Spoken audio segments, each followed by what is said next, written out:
We're alive. I am now juggling I'm juggling my laptop and several chat streams. So welcome, Citizen 9, Venice, TV Adventures, Primo. Thank you so much for joining me here. I just want to keep putting on some last messages. I'm going to focus my attention on you guys in about 30 seconds.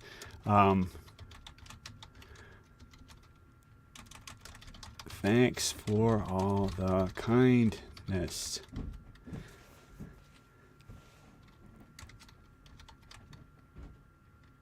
Loki Fish gets a... Okay. And let me find the invitation link. This is it's going to be an after show. Welcome, Jim Jackson. Thank you so much. I am going to click on the button. Thank you, Howard. Thank you, Citizen 9. The thing is, I didn't always used to be a disciple of Christ, but, and I used to be, if somebody fought me with fire, I would fight them with fire back. But, the thing is, people only end up with bitter, anger, poison. And so if someone comes at me with anger, and then if I can come at them with kindness, that it's a little bit disarming. So, hey, thank you, Peter. Thank you. Hello, Charlie, and welcome, Stringer News One. I'm so sorry. I'm trying to get you, you good folks, a after show link. Here we go. So here is the open panel, and then I'm going to try to pay attention to this. So okay. So I'm going to say leaving now. After show. Okay, so I'm going to close that chat. Okay, and so again, everyone's welcome to come in. I do strongly recommend that you use headphones, or I'm sorry, earbuds, because it just makes the audio much, much, much better. Hello, is that Gem Panda? Hello, welcome everybody. Hey, thank you, Citizen 9. I really appreciate that. And we've got Effed Up World. Welcome. So again, this is an open panel. So I really didn't think it would take me a month to put that presentation together, but when someone comes at you, when someone comes at you, bare knuckled, whatever, you get your backup, and you want to be defensive, and I really had to let it, give it time as I developed. My response, and I realized, that it would not be appropriate to do a response like to try to demolish Nathan, and make fun of him and do all this stuff. So I just decided to do it with kindness. And welcome, Brenda. And so yeah, and Gem Panda, you're on mute. So, but yeah. So Brenda, what did you think? Oh, hello, Gem Panda. That was you, but and welcome everybody. So we're getting some people in here. Thank you, Loki Fish Mars. I appreciate that. It sounded very good. It was very thorough. I appreciate that. Yeah, I thought you did a great job. As always, you were sort of slightly annoyingly reasonable for my liking. Just too reasonable. Yeah, I mean, that's how I think I might get people's attention. Not the diehard frothing at the mouth people on either end of the spectrum, but there are some fence sitters, and I think they may. But go ahead. Right. I'm sorry, I interrupted. No, that was it. No, but yeah, I thought you did a good job. I mean, it's interesting this to actually see the bare statistics, the raw statistics of how many times he repeats these catchphrases. I named him the catchphrase king in one of my faking flat videos, a couple of years ago. And it just amazes me that these are the people that used to, well, and still do, talk about indoctrination. Right. And Right. yet they're prepared to sit and listen to this guy chant these phrases every day, like it's, I mean, literally religious in his need to, get through his housekeeping questions, for instance. Right. Right. Right. It must be done every single day, It's funny that you say, he's chanting these phrases, but that's actually one of the verbs that he uses when he's talking to other people. He's like, "Oh, you're chanting at me." When they're Right. they're trying to raise a logical point. He's like, "Oh, you're just chanting at me," Right. Well, projection is pretty prevalent on the flat Earth. Yeah, projection. Yep. I need to go back and study psychology because there's so much of this stuff, I think it's covered in the textbooks. Right. So, hello, Howard. I'm not familiar with your name. Please introduce yourself if you want to jump in. Yeah, just one of the guys that hangs out with the community and bounces around Discord, talks a little, listens a lot. Yeah, lurking, right? Well, I recognize his voice. He's a regular person, very even-tempered. But yeah, oh, go ahead, please.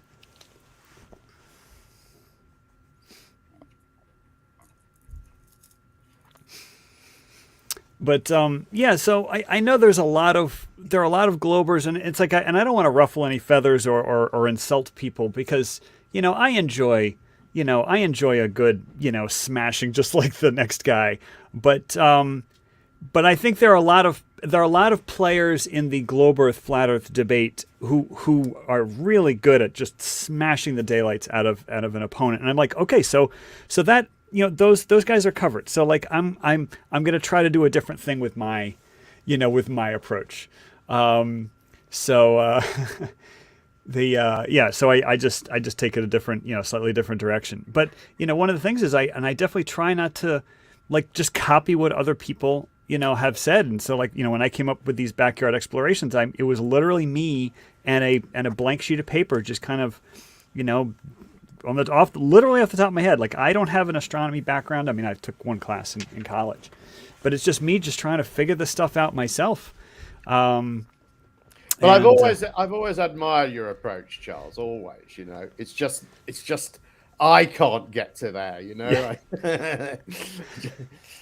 Yeah, but the thing is, everyone's got their thing. Like, and my thing is just slightly different, and so. I just don't want to copy others. Oh, this is sort of a change of subject, but speaking of copying, one thing that some Globers have been saying, and I think is actually wrong, is that we know the sun is extremely far away because lenses wouldn't be able to focus their light. The light has to be coming in parallel, otherwise the lens wouldn't be able to focus the light. What do you guys think of that? Because I've heard some really prominent globe earthers repeat that line, which is actually dead wrong. I don't know enough, but I'm skeptical, but I don't actually know enough to debunk that. Yeah, it's not one that I've heard, I have to say. Yeah. It's definitely not one that would have occurred to me. Yeah. Certainly if a flat earther said it in reverse or something, some reverse version of it, I would definitely be questioning it. So yeah. I've not heard it before though. No, and the thing is, I don't want to throw anybody under the bus because it does seem reasonable. You're looking at the lens and the lines, but the thing is, if you've ever looked at a cross section of just a standard consumer camera, with like 7 lenses, and it's like the light's going this way and that way and this way. It's diverging and converging and I mean, it's like it's absolutely ingenious how these lenses work, multi-element lenses. That it's like, no, lenses can focus any light coming from any direction, Right. That's what I would be thinking. Right. But the second thing is that one of the things that flat earthers, I mean, going back like 150 years where they're like, oh, well, how far is the sun? And it's like, well, we know it's 35 or 3,800 miles up. And we know it's 32 miles in diameter. So it's like, well, that's a half degree angular size. So it's like, even if the sun were exactly what the flat earthers say it is, the distance and the height and the size, then it would appear the same as a 93 million mile, half million mile wide sun.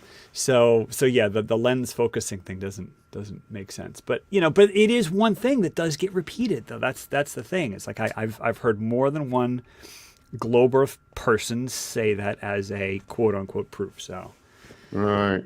yeah, so I just try not to copy people. Well, I think in the people that are doing these debates, I think that are doing them as shows. Because I mean, I'm doing debates, but mine just sort of trolls along all day. I mean, people who have an arranged debate with someone. Right. I think often the quality of the argumentation has been quite poor. From our side, often not always, but often it's sort of very shallow and sort of it is what it is, and we know best, and it's more attitude than it is information. I think. Right. Well, especially my conversation with Nathan, had he come in to do a civil conversation, I think it would have gone differently. But because he was broadcasting live to his audience simultaneously, it was then a performance. It was all theater. Right. And it was really unfortunate because I genuinely thought I might have a chance of having a conversation, but had I known that he was going to be broadcasting live at the same time as I was broadcasting, then, I mean, not that I would have called it off, but I would have then known that there would be zero chance of having a civil conversation. Right. Because he's performing. I mean, my understanding is that he does have a background in theater. Yes, and if anybody can ban Imric, so just use your wrench and just ban Imric. Yeah, that's okay. But so Howard, any thoughts? What's on your mind?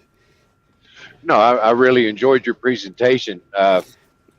It very eloquent, thorough, and irrefutable, I think. I appreciate that. Yeah. I think more importantly.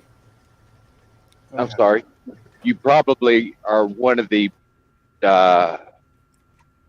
greatest enemies of Nathan Oakley, I imagine. So I mean, I don't want to be enemies with anybody, but right. he is who he is, but I think he knew that, Charles. I think he knew that you would always be nice and reasonable to him, and I think that made you a if you like, a bit of an easy target, if you know what I mean, for his act. Do you know what I mean? Right. It's very interesting because I don't know when, and I showed in the video that he and I used to be on friendly terms, and I mean, I show him what I'm doing with a clinometer, and he's like brilliant. It's like we used to be on great terms, but then, and I used to be a visitor on his show. But there was some point, and I don't know when that point was crossed, when he became very bitter at me. And I suspect that I might have said something that came uncomfortably close to what I'm calling the cognitive dissonance boundary. And this is my little, pet psychology. What's that? This is something that I've invented. I am not a psychologist, but what I'm calling the cognitive dissonance boundary is when you're talking with somebody who has different beliefs than you, and let's say it's objective. We're not talking about whether you exist in God, you believe in God.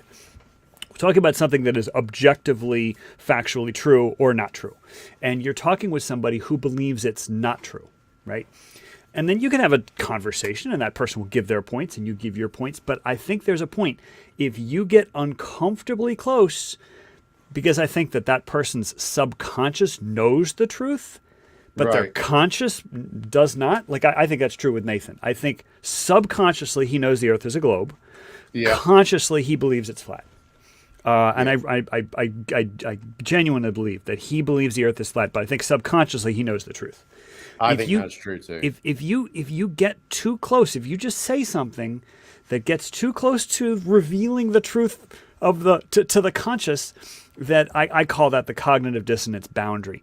And the brain will protect itself from pain, because cognitive dissonance is painful.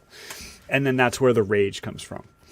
Right. So yeah, it's my theory. Again, it's pop psychology. It's actually not psychology. It's just I just invented it. But I've seen it time and time again. And again, I don't want to name names, but there are some other people in the flat Earth, globe Earth arena who are very jovial flat earthers. Very, joking around, and everything's lighthearted, and they have a real happy personality. And I've been talking with them, and I said something, and then all of a sudden the profanity came out, the accusations of lying came out, it was like personality shift. Oh, and yeah. It's happened multiple. It's happened multiple times. Yeah, I mean, Nathan I've had the same experience with Nathan, because if you go on his channel and you look back to before the first debate, he and I do a little live show together where I'd made this comment in a chat. We were both in the same chat somewhere, and I'd made a comment about how I missed the debates. And at that time, I was referring back to that sort of summer of 2016 when there were those sort of 24/7 debates going on in YouTube Hangouts. And he said, let's do a live. I want to talk about this. And we did this live show. And that's when he sort of came up with the idea. He said, I'm going to start doing a debate show. And he and I were chatting away like old mates, Right. And not long after that, actually, I did the first sort of 77 shows pretty much of his debate show. That used to sound like a lot, but it sort of pales into insignificance with the quantity of shows that he's done now. And I actually, at the time, I'd got something going on with the business I was involved in, and we were looking for salespeople, and I knew Nathan had done sales. So I offered him a job. I said, he wasn't interested. He said it wasn't him, but those were the sort of terms we were on. And then before long, he was accusing me of being a pedophile, and it just all madness. And now I have nothing to do with him. Yeah, it is really unfortunate, because I know it's like a personality shift. Like the old Nathan was, he was a flat Earth believing old Nathan, but he was a guy that you could talk to. So it's unfortunate. Zach Zabala is another one I've had this experience with. He's a Good Times for All. I don't know whether you've come. He's on Globebusters now, but he was another one. He would be he was, quite a friendly guy, and we'd come across each other in chats and stuff, and then suddenly he just turned, Yeah. Do you think that's an indication of a growing awareness in that community of the precariousness of their position? Yeah, I think there's always been this thing amongst flat earthers where the vast majority of them avoid hearing any kind of challenge to those ideas. Most of them don't want to be in debates. So yeah, I think they never want to hear that stuff, and they do all sorts of little tactics to avoid hearing those challenges. Most of them just avoiding places where they're likely to be completely, and then others use various tactics such as, I make this point virtually every day in my server that you can never have a decent conversation with any of them. It's just almost none of them can just talk to you. They just have to interrupt constantly, and it's always this sort of madness going on. I'm not perfect, I must add at this point in this regard, but I can be reasonable at least sometimes. Yeah, we've learned from former flat earthers that they do strongly avoid any content that would challenge their belief system. And that seems to be typical for a number of communities.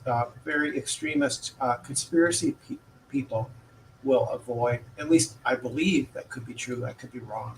The conspiracy theorists will avoid any any kind of media that would tend to go against Right. their belief. It's all fake news these days, isn't it? And they're very quick to say, all of these, like the anti-vax protesters, they're all anti-media now. Whereas in the olden days, those sort of people would be courting the media to publicize their cause, right? But that doesn't seem to be the case anymore, I think. Yeah, it's an interesting world where we live in now because, and I, 50% of my subscribers may click delete after I say this, but I am actually a anti-establishment guy, and in that a lot of the stuff and a lot of Globers are establishment. It seems that if any time we touch upon like politics or whatever, then I kind of like touch the third rail, and all of a sudden people start like yelling at me. But a lot of Globers, they're like, it's like, I'm pro NASA, I'm pro science, but what I feel that's going on today is like science is being sort of bastardized. It's now capital S science.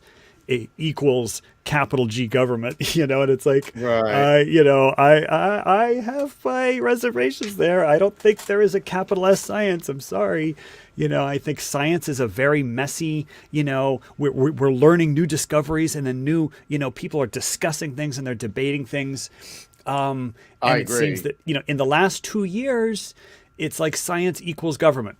And it's like whatever the government says, okay, that's what the science says. And of course, people, there'll be people on both sides, but the people who are on the anti side are now labeled anti-science, because you're disagreeing. Mm-hmm. So, but yeah, it's fascinating what's going on now. And the thing is, the media. The reason why I mentioned that, Jem, is that the media has, I think, shot themselves in the foot because they've been, I think it was really the rise of Trump, and it's like, well, Trump must be destroyed.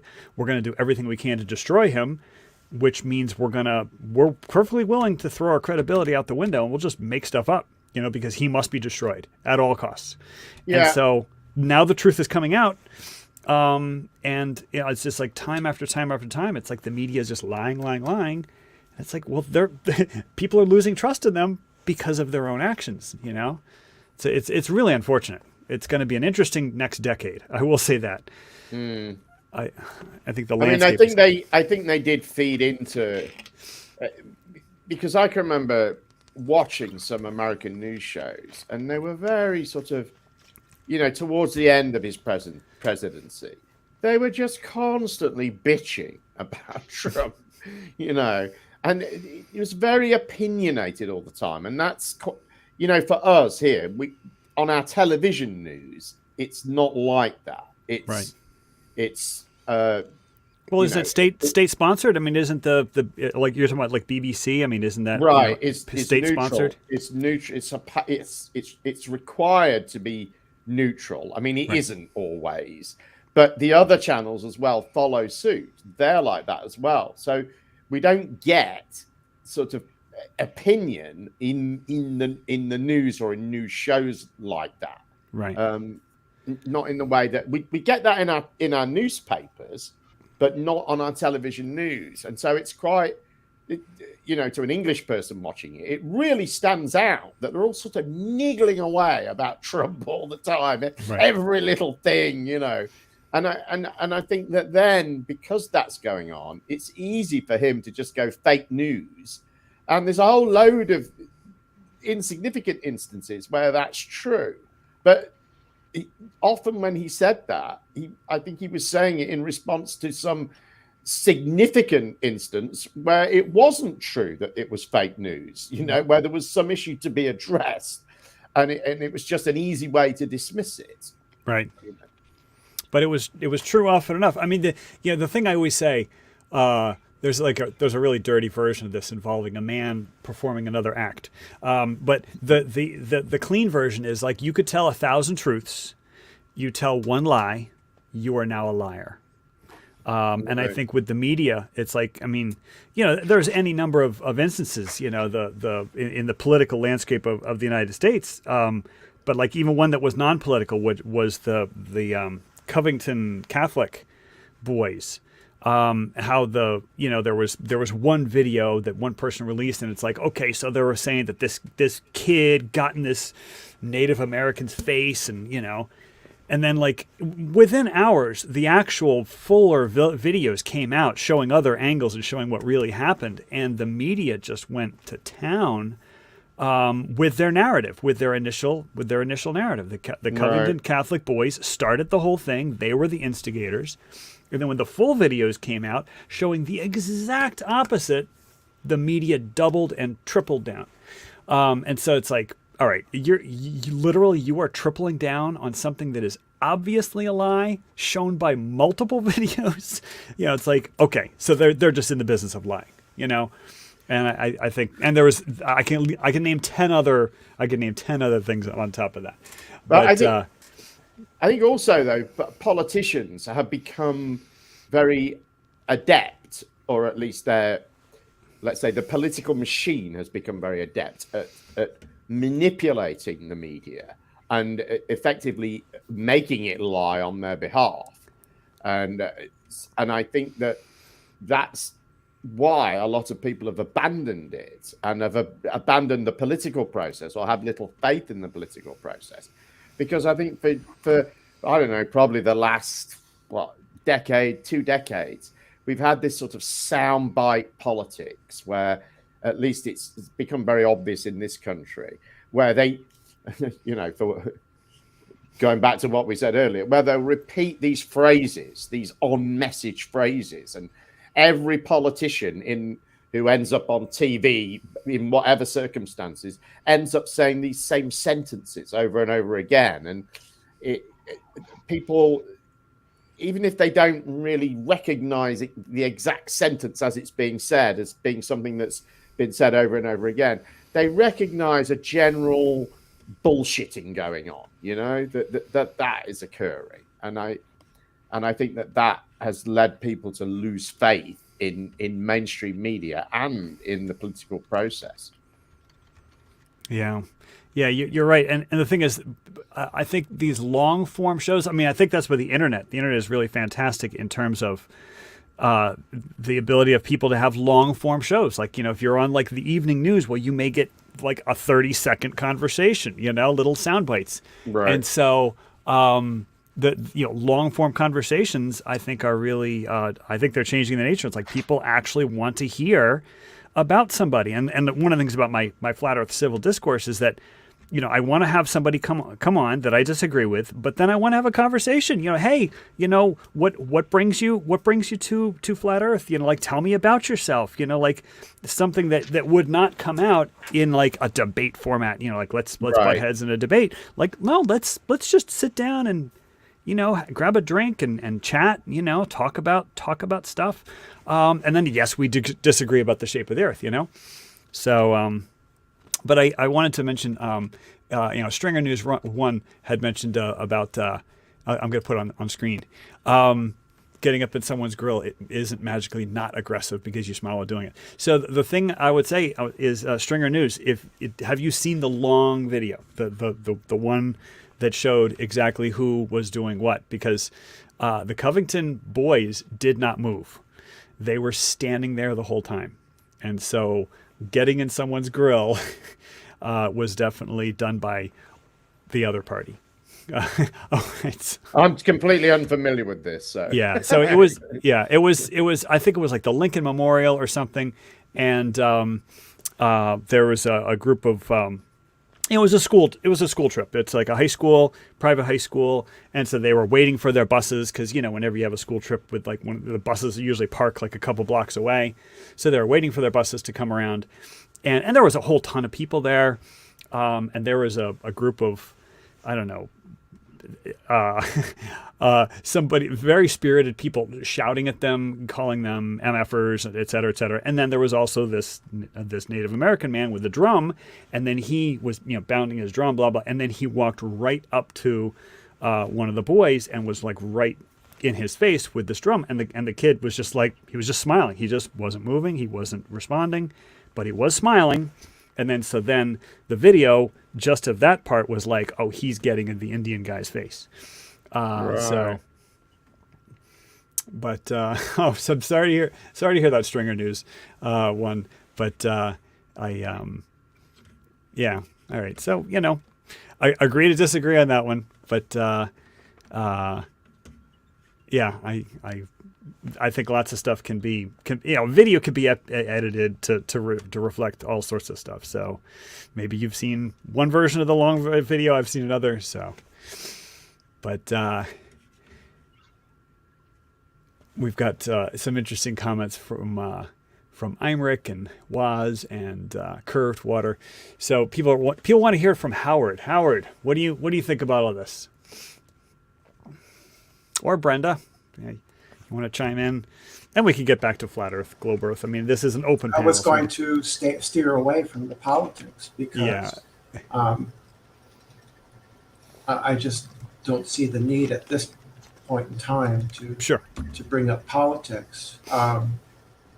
But that's another thing that it seems that people can't discuss without getting overheated. I talk to people on the political right and the left all the time.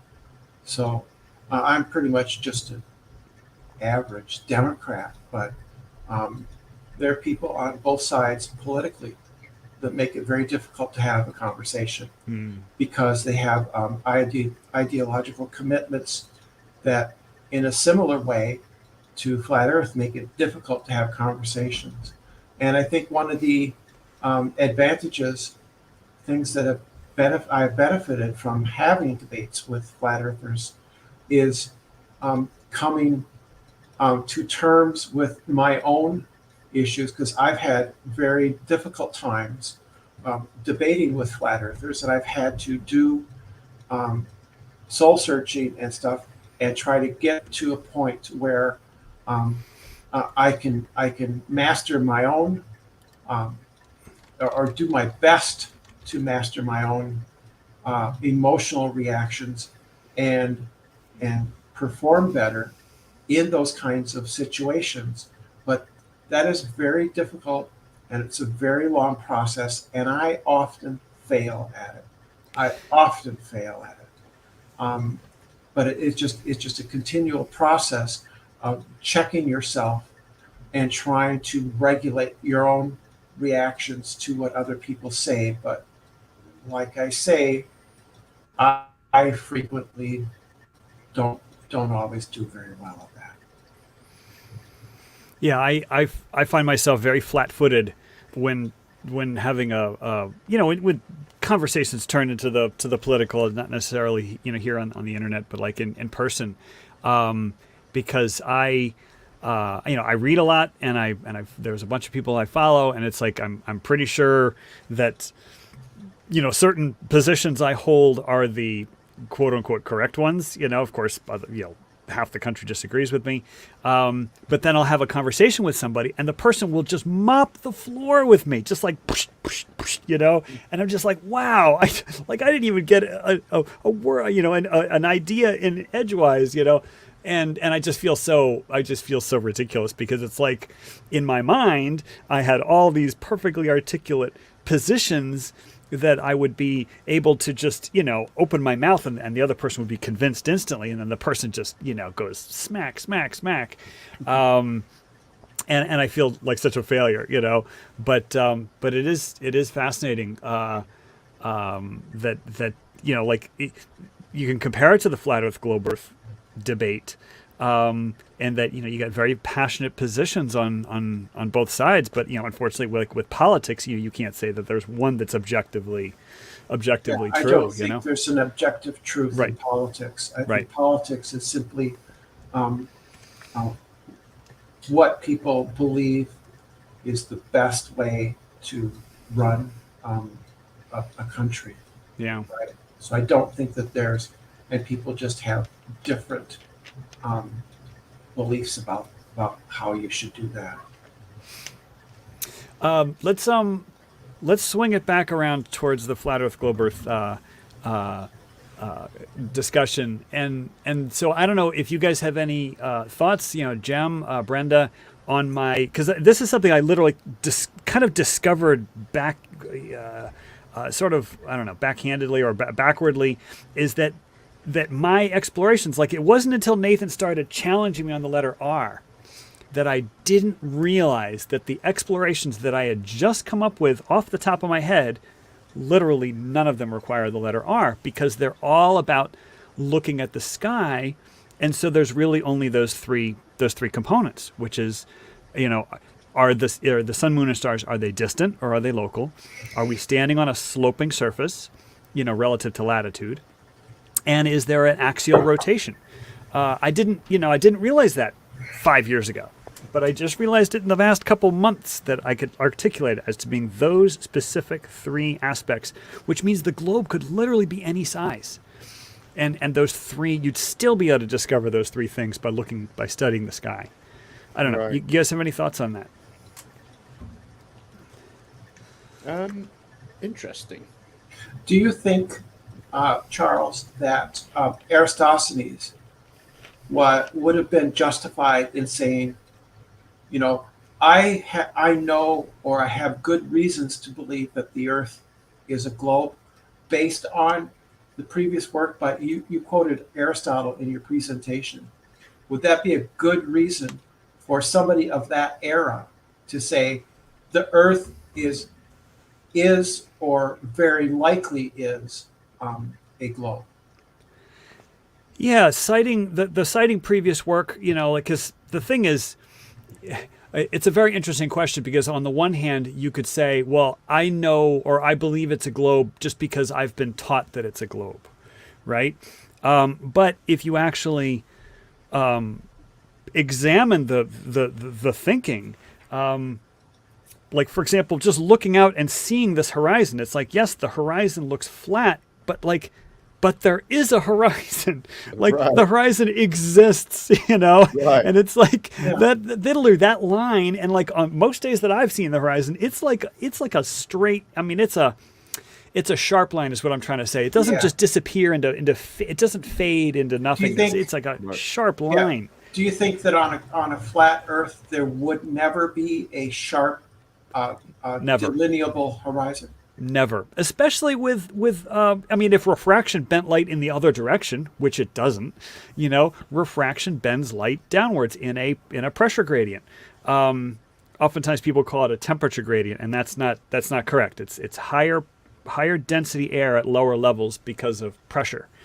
That's another thing that gets repeated often is people I talk thought about it a was temperature gradient. I had heard it was temperature. I thought that was true. Well, I'll have to take a closer look at it, but the thing is that the pressure, I think the density of the air is a lot more.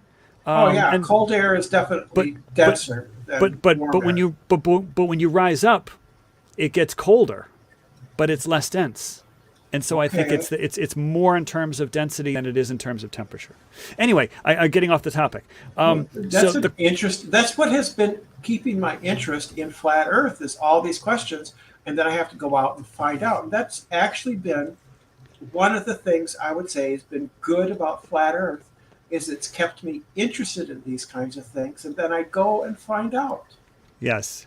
So it would be interesting for you to see somebody do a video on this temperature versus pressure. But anyway, so the point I was trying to make is that because refraction bends light downwards,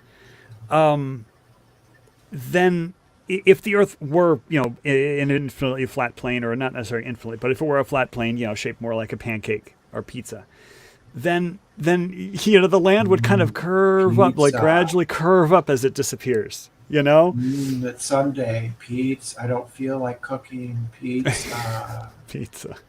But so no, we would not. So getting back to the original question about like what did Eratosthenes know and when did he know it? Like that was the big battle I had with Sleeping Warrior before he kind of rage quit on me.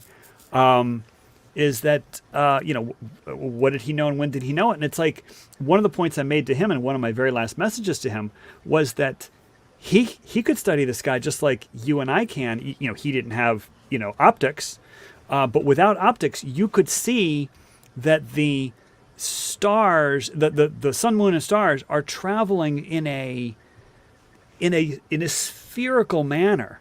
All right. Hey, and welcome, Jose. And so, it's like the entire everything up above our heads seems to be part of a sphere, like we call it the celestial sphere, but it's like a virtual sphere, and that sphere rolls over us. Like Right. if you studied any part of the sky, literally any part of the sky, you could name, like if you pointed to any star, you could predict exactly where that star will be in 1 hour, 2 hour, 3 hours. Like they follow, the informal word I use is called sky grooves, like grooves on a record player. But it's a spherical set of sky grooves where, if something rises at this azimuth, it's going to go in this exact path. And that tilt of that celestial sphere is exactly proportional to latitude. And it's like the ancients could have figured that out. Eratosthenes, he was an astronomer. He cataloged something like 600 stars. And I think flat earthers don't realize what it means to catalog a star. Like, what does that mean? It doesn't mean just pointing up in the sky and saying, oh, that's a constellation. That looks like a Big Dipper. I'm going to call it the Big Dipper, and I'm going to name the stars. It's like, no, cataloging means you find the exact declination of those stars and where it is in relation to the other stars. Like, so I anybody... Yeah, go ahead. Yeah, I think Aristotle's reasoning that got him to a globe, it's all very basic, very easily accessible stuff. You don't even need to be an astronomer to experience or have knowledge of the things that he experienced. He lists as his experiences, which is what is it? The changing, the declination of stars as you travel south, the moon, the Earth's shadow on the moon in an eclipse. He's got a couple of dodgy ones. He's got his one about elephants, which he was wrong about. But it's all easily accessible stuff, and I don't think there's any reason to think that Eratosthenes wouldn't have had those same experiences. At seeing ships go over the horizon, of course, was one. And I think from that, if that's the case, I think it's reasonable to say that is the case, that Eratosthenes would have seen ships go over the horizon. He would have seen the Earth's shadow on the moon during an eclipse, etc. Then we can say that he knew that the Earth was spherical. These are justifications for a true belief. A justified true belief is knowledge. And at least by Plato's definition. And so he knew the Earth was a globe, and this was not an assumption or a presupposition. It was a conclusion, based on data. Right. So, the thing is, he's been dead 2,200 years. So, like, who knew exactly what he... who knew exactly his thought processes? The point that Sleeping Warrior makes is that Eratosthenes, he's just blindly believing in a bunch of, dead philosophers, namely Plato, Aristotle, the whole crew. And I think according to Sleeping Warrior, these guys are deluded. The Aristotle was suffering from a delusion. Same with Plato. So Eratosthenes then just believes this stuff because he's copying his beliefs from a bunch of deluded philosophers, okay? And that therefore Eratosthenes doesn't have any knowledge of his own. Now there's a slight problem with this hypothesis in that Eratosthenes helped develop latitude and longitude. It's like literally the descriptive method of how do you describe something on the surface of a sphere, which you can't do with XY coordinates, right? It's like, how would he even conceive of latitude and longitude if he didn't know the Earth was a globe? The other one was the tilt of the Earth's axis. Like how could you talk about the Earth's axis, if the Earth were flat? It's really kind of crazy. But one of the things is you could ask Eratosthenes, do you believe the Earth is a globe? And he'd say yes. But you could say, do you know 100,000% that the Earth is a globe? And he'd be like, well, there's going to be some doubt. Like all the evidence points to globe, right? So the one thing, and this is like a possible video, because there is a map that was drawn from Eratosthenes' work. Because he was one of the first geographers. They call him the father of geography, and you could see the boot of Italy, right? You could see the boot of Italy, although he has Sicily a little bit further away. I mean, Sicily and Italy, it's like less than 2 miles. So he has Sicily a little bit further away from the boot of Italy, but you could see the boot of Italy, and it's like, wait a minute, when was the first time that somebody actually took a picture or saw with their own eyes the boot of Italy? And it's like the space race, it wasn't until we got satellites and astronauts, that was the first time they actually saw the boot as a boot, but how long have we known it's a boot? Well, 20 to 100 years. And how do you know? Well, it's because of mapping things out and, using cartography and, whatever the map makers, what skills they use, So it's like you could ask somebody, this is what I'm trying to get at. You could ask Eratosthenes, how do you know Italy, it wasn't even Italy then, Italia, whatever. How do you know Italy is a boot, And he'd be like, well, according to the surveyors and the cartographers and blah, blah, blah. So it's like, but then we didn't, quote unquote, know it was a boot until we photographed it from space, Right. But it's, and apparently what Sleeping Warrior was getting at was that if you take down Eratosthenes, you take down the globe. Because apparently you and I have our irrational belief in the globe just based on knowledge that's been handed to us from previous generations. So they've often tried to do this with Al-Biruni as well. They like to say that everything's based on what Al-Biruni told us. And nobody in the last 1,000 years has bothered to, try and improve upon his measurement or make a measurement in another way. It's all just because of Al-Biruni. And right. I want to interrupt. Jay Blues Radio had a good question. Charles, did you have a previous fascination with flat Earth, or did you just get fed up with the disinformation from devout flat Earth believers? Basically, why did or you start your channel? Okay, so I started actually debating on message boards back in 2008. And it was a post on the Huffington Post is how I discovered it. There was some, it was like, oh yeah, they've released this map, and it was basically the classic circular, because everyone has seen the album cover of Kansas. I don't know if you guys remember Kansas back in the late 70s, early 80s. The point of no return. I remember them, but I don't recall that. But I'm going to go and listen. Nice talking to you. Okay. Thanks, Brenda. I really appreciate you joining the panel. So if the classic thing of like the edge of the earth and then the water's just pouring over, so there's that classic album cover, Kansas. I forget which album it was, but it's got a classic album cover of water just pouring over this thing like the Niagara Falls, but that was the edge of the earth. And it's like, okay, so of course the earth isn't flat, but it was the Huffington Post that I saw that first, where Antarctica is the edge. So no, water is not pouring off the edge. I was like, oh, this is interesting. And that's how I got into it. So to answer your question, J Blues Radio, that's how I got in. And then I sort of dropped participation. And then it wasn't until I discovered that flat earthers were on YouTube that I decided to start my channel. It was actually, I was following Mark Sargent. That was really the big thing for me. Is I found Flat Earth on YouTube, I discovered Mark Sargent, and I heard Mark Sargent, so this is literally the origin story of the Flat Earth Math channel.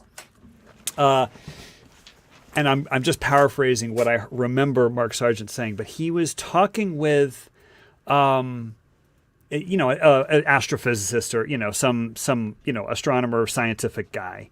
And of course, Mark Sargent was expressing that he believed the earth was flat. And of course, this astronomer guy was trying to convince him that it's a globe, but you can't convince somebody it's a globe by just talking to somebody, So Mark Sargent was devout in his belief. And so apparently Mark Sargent asked this scientist, what would you do to convince me that it was a globe? And the only thing the guy could come up with is shoot you into space on a rocket. And so that got me thinking that, I know the Earth is a globe, and I've never been on a rocket. So what could I do here on the ground, as a thinking person that doesn't require appealing to authority, like, oh, well, look at all these photos taken from space, So if you have somebody who just says, "Oh, all those photos are fake," okay, well then there goes all my evidence, right? All my evidence just down the tube. So like, I'm at ground zero, literally ground zero. So then that's really where I started thinking, what could I do here on the ground to figure out the shape of the Earth? And that's when I took my blank sheet of paper and just started sketching out ideas. And I was like, you know what? There are a series of things that you could actually do, and it turns out you could do them all in your backyard. And then so that's when I created my channel. And so yeah, so this older says Mark did something productive for once. But and Big Rainbow Wizard, yes, that was a very nice question, J Blues Radio. So I'm just going to finish the thought, in that when I started my channel, and I've said this to you guys before, my point was that I wanted to be approachable to flat Earth folks. And so when I first started my channel, my idea was that I was going to be completely agnostic in my presentation. And that I was going to not reveal that I was a globe Earth person. And so, and if you go through my Flat Earth Experiments series, like there isn't a single syllable in there that says that the Earth is a globe. It says, get outside, make this observation. If the observation goes this way, it's probably flat. If the observation goes this other way, it's probably a globe. And then so that's, so when I continue that series, which I will in 2 videos, I'm going to make my next Flat Earth Experiments video. And that's, I'm just going to keep it agnostic, because flat earthers don't like talking to globers who try to convince them that it's a globe, So, yeah, anyway. What are your thoughts on that, Jem? Yeah. Yeah, I mean, I always liked, like I say, I always liked your approach, and I thought that first series that you did was great, and I think it needed to be done. I mean, I kind of take a different approach in the argument, though, because, I mean, I agree with what you're saying, that they just say, oh, all that stuff's fake. But, I like to challenge that. Right. And I know that can be tedious sometimes, but I just feel that, when I watch flat earthers do their street activism, and they're blagging people in the street, and they'll ask people, well, how do you know it's a globe? And 9 out of 10 people will say, well, pictures from space. And I just feel it's a really easily accessible piece of evidence. You don't need to understand anything to just look at it and see. And I really feel that we're sort of just giving that away to them. You know what I mean? If we don't challenge the idea that it's all fake in some way. So I at least like to sort of, take that for a run, at least that, Right. I mean, I know I'm never going to get beyond that, but I think you can, in engaging in the argument on that, you can expose the sort of the reasoning or the lack of reasoning that has gone into the conclusion that it's all fake, Right. But I take your point. It's not strong evidence in the sense that it comes down to trust at some point, and that is not the case with what you present in your series. Right. Well, thank you. I appreciate the kind words. The thing is that somebody has to be, I guess they call it conspiracy friendly, or conspiracy adjacent. I don't know what the phrase would be, and then you might be susceptible to flat Earth. But I don't have the link offhand. But there is a wonderful, it's like a 90-minute presentation by a guy. He's at some Brazilian, media conference, but he's a British fellow who has spent probably 10 years really, really studying the flat Earth phenomenon. And he's a journalist. So it's like, he doesn't have a YouTube channel. So it's like, none of us will, I don't even remember the guy's name, but he had this really, really articulate presentation where he got into the psychology of flat Earth. And he talks to flat Earth. He's talked to Mark Sargent. And one of the points that he makes is that flat earthers who go down the rabbit hole you know, like you watch Flat Earth Clues. So that's what, 13 hours right there. You watch Eric Dubé's 200 proofs. Well, that's 200 proofs right there. Okay. So it's like, it's overwhelming. It's overwhelming that the Earth is flat. I mean, like, all the evidence says the Earth is flat, except for the stuff that NASA does, and that's just a bunch of CGI. So then, so these guys study the flat Earth argument. And then they go out into the street and they stick a microphone in someone's face, and they're like, they start flat smacking people. And the only response people have is, you know, NASA. Because, like, I mean, the Earth does look flat and it feels stationary, right? So they go out and they start flat smacking people. And then, and the point that this journalist was making is that by 100x, 100 times more prepared, the flat earther is 100 times more prepared to even have this conversation than the Joe man on the street. And then, so the flat smacking is, it's not that it's successful. I mean, I don't know if they get anybody to convince them that it's flat. But there are some people where it's like, I mean, they just don't know how to respond other than, pictures from space. So I think it convinces the flat earther of the narrative, though. I think that's the purpose of it. Because they go out there and they're successful in that argument. Look, these people, they don't know what they're talking about. Right. All they need to do is have the scales fall from their eyes, and they'll see this like I do. They just need to watch Mark Sargent and Eric Dubé, and then they'll hold this belief in the same way that I do. They'll stop making this mistake that everyone's been mistaking. And I think that when they come across these people, it sort of feeds into that idea that people they're just dumb on this. They haven't got a clue. Right. You know, they wouldn't know that we could tell them it was any old shape, and they would just believe it. You know. Right. And so that really was, the genesis of my channel, trying to get people to go outside. Because the thing is, if you just stay in front of YouTube, like, you could really just kind of flip a coin and say, it's flat, it's a globe. I've got rhetoric on both sides. I've got, very convincing videos on both sides. So if I'm just going to sit in my basement, watch YouTube videos, it's not really going to settle it. And that's really one thing with, like, me versus Nathan is, like, Nathan, uses rhetoric to demolish the globe, and I say, get outside and make careful measurements. And it's like, I'm not trying to use rhetoric to destroy flat Earth. I'm trying to get people to actually, carefully observe Mother Nature. Hey, we're getting upon the hour mark. I try to have these things be less than an hour. Did you just say very fine people on both sides? Stringer News 1, that is a hoax. Stringer News 1, I love you to pieces, and you're a very smart man. Google that. Google very fine people hoax, and you will find the truth of that scenario. Anyway, I really, really appreciate everybody being out. This is a very lively conversation. The chat was very lively. I think there were about 35 people watching now. You guys are great. And I'm sorry I didn't turn off. I'm sorry if I turned off people with the politics. Okay. So one more question from chat.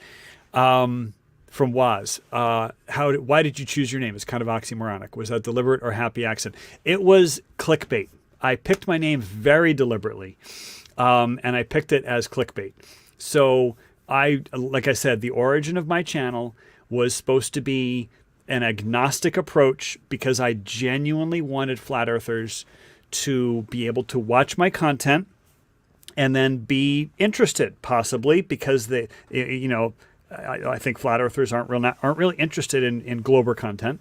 So I didn't want to present my channel as Glober content.